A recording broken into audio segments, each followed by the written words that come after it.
Hello, hello, hello. Good morning, good evening, good afternoon, everybody. Welcome to another edition of Wake Up American. This is your daily American English pronunciation show, or what we do is we try to help make sure that you get in your 5 to 10 minutes of pronunciation practice in, because that's really the key. If your goal is trying to make noticeable change in your pronunciation, you have to show up every single day, study a little bit every day. If you don't, a little bit slower, things like that, progress doesn't go quite the way you would like. And we are here to help with that and to guide you in that process. I will be your host. Hello, my name is Jeff. It rhymes with breath. That's one of the 4 keys to a natural sound in American English pronunciation: placement, pitch, breath, and trying to weaken your consonant sounds, strengthening your vowel sounds. We are going to be doing all those things today. In addition, we're going to be really focused on a couple of key concepts. Those concepts are called intonation, which also is going to tie in a little bit to stress. We've talked about intonation patterns in the past. Intonation patterns, for instance, you have rising intonation. Rising intonation is like this. You have falling intonation. Falling intonation is like this. And then you also have like a wavering intonation, which could be like this, or the opposite, like this. So you can either go up and down or down and up. All of those are types of intonation patterns that you are going to hear native speakers using regularly in their speech. So that's going to be something that we're going to be paying a lot of attention to today. And of course, as we go through this, if you have questions, be sure to let me know. And if you're looking to get feedback yourself, then I encourage you to check out our Telegram group. You can see the link to it right there with my name. fluentamerican.com/telegram, where I'll be able to actually give you feedback, because the only downside to these streams is that I can't hear you. So I don't know what you're doing. So our goal today is we're going to be looking at these 5 different phrases and sentences and things, and we're going to be exploring them from a falling intonation, one wavering intonation perspective as well. As we go through this, I encourage you to repeat after me to see if you can capture the same sounds we're doing. As we do the different intonation patterns, you may notice that the stress may change, because intonation is very dependent on context. And depending on intonation that you're using, you may be trying to mean different things. So we want to make sure that the meaning of what you're saying is coming across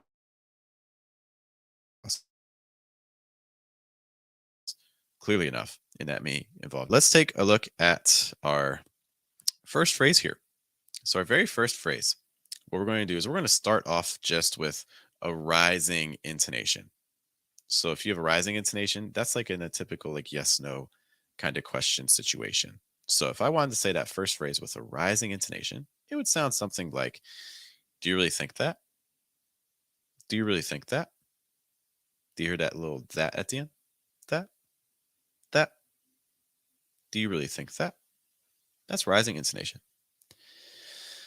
If we wanted this to instead use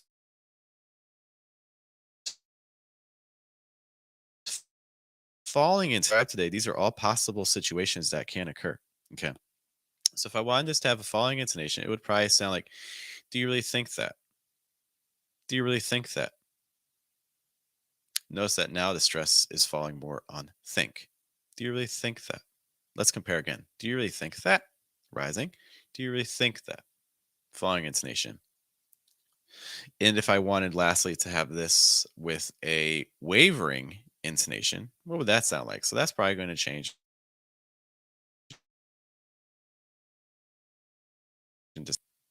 Do you really think that?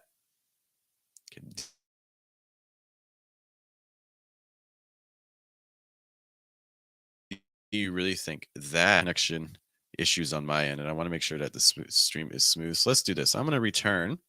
Give me a moment. I'll be back in about 2 minutes. In the meantime, I'm going to leave you with this video, which you may recognize. I'll be back. Give me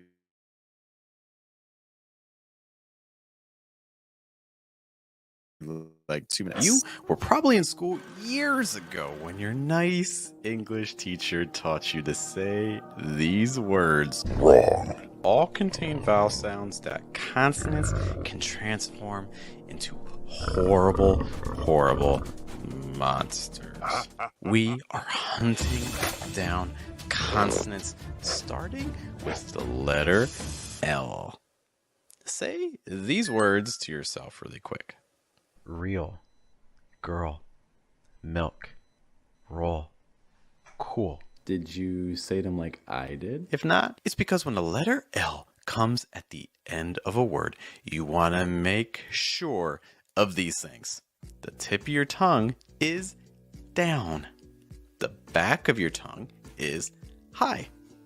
There is enough air moving through your throat. It's like a consonant sound becomes a vowel sound like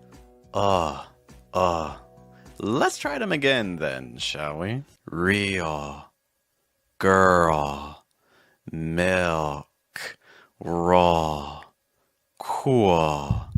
Hear all that breath.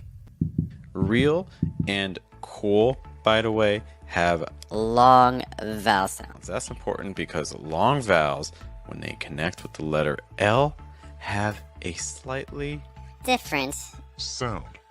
Compare. Really. Real. Really. Real. Notice that the long vowel pronounces the vowel sound and then adds in all sound. Here are examples of major long vowels with L's attached. Style, stale, steal, spoil, stool. Don't get nervous if you hear a D come after the L sound either. Keep your vowel the same in pairs like these. Ball, bald, saw, sawed, call, called. Could we do that faster? Ball, bald, saw, sawed, call, called. Ball, bald, saw, sold, call, called. It's not just the L that's after your English, though. The letter N is horrible at leaving your words in an awful mess to clean up. Lone, moon, pain. If you said lowen, mooin, or payin, it's a problem. You don't need to add an extra vowel sound before the letter N. It's just lone, moon, pain, lone, lowen, moon, mooin, pain, payin. Or maybe this is the problem. How do you say this? If you say you are raising your placement up here and closing off your throat. Not enough air is making it through, and you might actually be carrying that onto your vowel sound as well. Try to take the sound. Okay, if that doesn't work, then unfortunately there's not much else I can do. So I apologize. Hopefully it's a little smoother now. Let's kind of restart with this a little bit. So what we're talking about is we are discussing different types of intonation patterns. And so you may already be familiar with things like rising intonation like this and falling intonation like this. There's also wavering intonation, which we've discussed before. So doing something like this, or the opposite, where it's going to be a fall rise like this. Okay. Those are the four main types of intonations that you're going to hear a lot in American English. And you can hear them for different sentences. And sometimes sentences that you think are going to use one type of intonation pattern may use a different type in a different context. So that's something that we're going to be paying attention to, trying to make sure as we change these that we're getting a sound that is the most natural for the situation. Okay. What we're going to do is we're going to take a look at all these sentences and we're going to choose the four different intonation patterns for these to make sure that the sound that they're getting is going to be natural for the situation. Let us begin. Default to the headset. Give me one moment.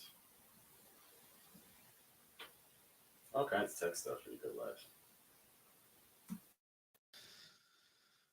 Okay, let's try that a third time. Sorry if that came in hot.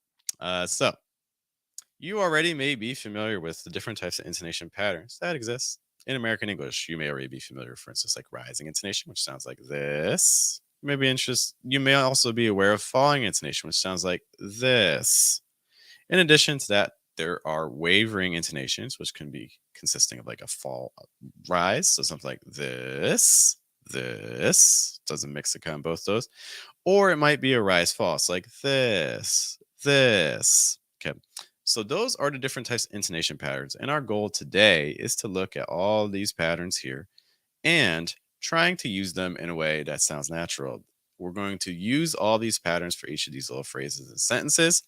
In addition to that, something you may notice is because these different intonations have different meanings, something that may occur is that as we go through these sentences, we may place stress on different parts of the word. And that's just going to be part of the context. Okay, so as you change the intonation pattern, you're also kind of changing the meaning of your sentence. Our goal right now, though, is just practicing the different intonation patterns to make sure we're getting the right sorts of sounds. So let's take a look at our first sentence here. Let's begin with just kind of a rising intonation. A rising intonation for that very first phrase would sound something like, do you really think that? Do you really think that? You can hear that quick little flip on that. That. You really think that? If we had a falling intonation there, it would change to something like this. Do you really think that? Do you really think that? Compare. Think that, rising. Think that, falling. Let's now add a wavering intonation to this. So a wavering intonation for this could sound like, do you really think that? Do you really think that? It's like the key part is noticing what's happened with the think that, think that. So let's do all three of those. Do you really think that? Do you really think that? Do you really think that? Can you hear the difference between all of those different intonations? Let's now try this with the second sentence. We've talked about this one before with wavering intonation. So for instance, we have here doctor's office. Doctor's office. Intonation pattern I used there was actually a waver. Do you hear that? Office, office, doctor's office. I can do that with a rising intonation. Doctor's office, doctor's office. And I can do that with a falling intonation. Doctor's office, doctor's office. Let's do all three of those. Doctor's office, doctor's office, doctor's office, doctor's office. That's a fall. And if I want to have more of a waver, we'd be like doctor's office, doctor's office. So again, those are going to be three patterns for that. How about our third sentence? Again, intonation here is going to completely change the meaning. Let's start with a falling intonation. Are you sure? Are you sure?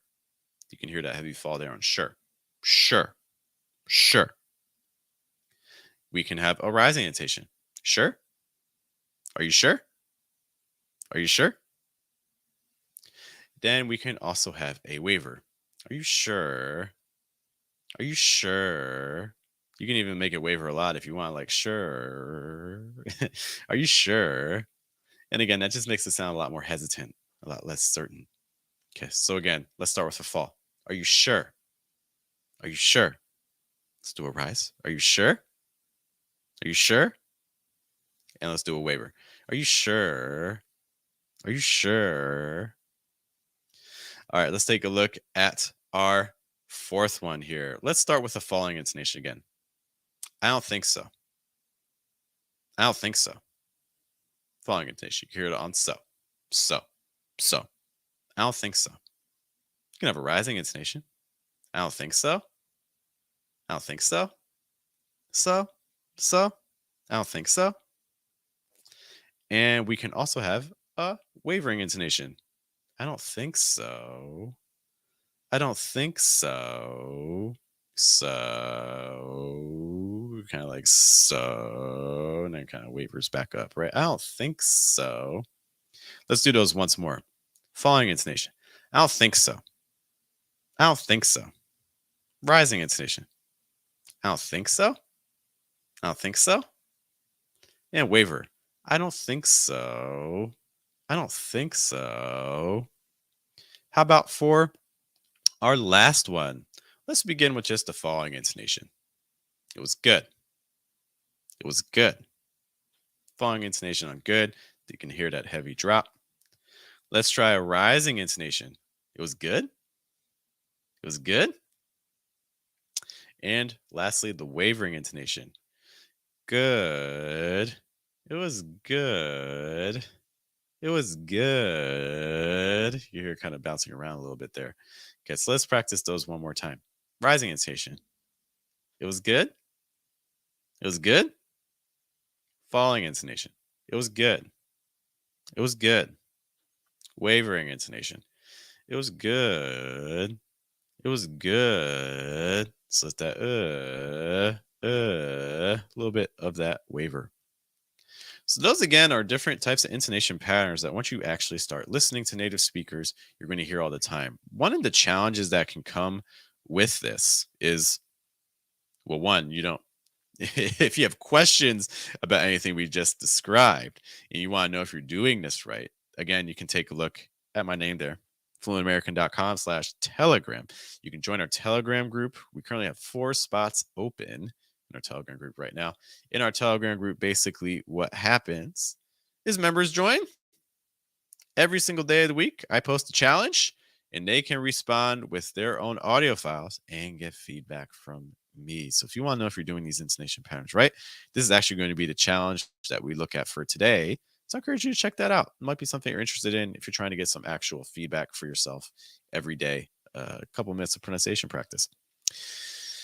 The other thing that you really want to note is that, again, all these have very different meanings. So if you're using these incorrectly, people can actually misinterpret what you're saying. We oftentimes see some of these phrases and think that they're only said a certain way, especially if we're going by a textbook. Like, for instance, you may look at that sentence like, are you sure? You might think, okay, are you sure? Are you? That's, verb subjects. This is a question. It's a yes, no question. So I need rising intonation. But what we've seen is obviously that's not the case because you can use different intonations. You can use a rising intonation like, are you sure? Are you sure? In that case, it's a genuine question. Are you sure? But if you say like, are you sure? It's still a question, but like it's expressing that I have doubts. I don't believe you. So I want to make sure that you are sure. Are you sure? And if I say like, are you sure? Are you sure? That expresses that I don't think this is going to work. I'm hesitant. I don't believe you. I'm about to do it, but I don't want to. So, all these intonation patterns can happen for sentences that you may be used to pronouncing only a certain way, and they completely change the meaning of what's happening. So, just be careful, pay attention to those sorts of contexts. This is where listening to interviews, watching TV shows, watching movies can be really helpful for helping to determine the context and the meaning behind what's being said. All right, thank you guys for your patience as we handled some technical stuff. Thanks to Emmanuel for their assistance with some of the audio things. Um, Once more, my name is Jeff. It rhymes with breath. That's one of the 4 keys to a natural sound in American English pronunciation. We'll be back tomorrow morning with more Wake Up American, trying to get you again your 5-10 minutes of American English pronunciation practice. Thanks for tuning in, guys. We'll be back tomorrow. Have a good day. Have a good night. Have a good afternoon. Take care.